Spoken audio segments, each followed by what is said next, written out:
Herbs for Dietetic Therapy, the Chinese University of Hong Kong. Ayan. Ay, may ano sila, may isda-isda. 这个来对呀，五月休假啊，五月对对呀，阿妹嘛不笑诶，对呀，对呀，还有 Ayun. So, ganito ang pala ang ginagawa. So, this is Heartleaf Cotonia. Ayan.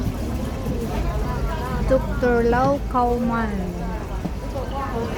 Ayun. So, these are all herbs na ginagamit sa Chinese medicine. Ayan, may ano pa. Corn. Big leaf marshweed. Ang dill. Or common orange day lily. Ayan. So these are for herbs. O, ayan. May ano pa. Ang tawag dyan. Oyster Rocco. Properties, sweet brown and tasting. Oh, so this is anti-inflammatory.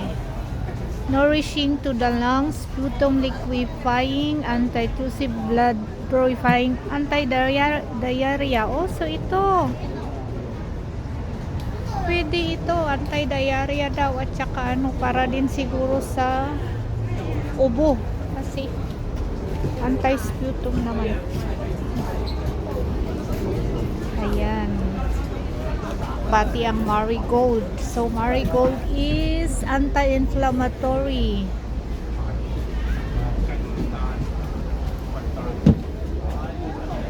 White mulberry. Ayan, so this is from the Chinese University.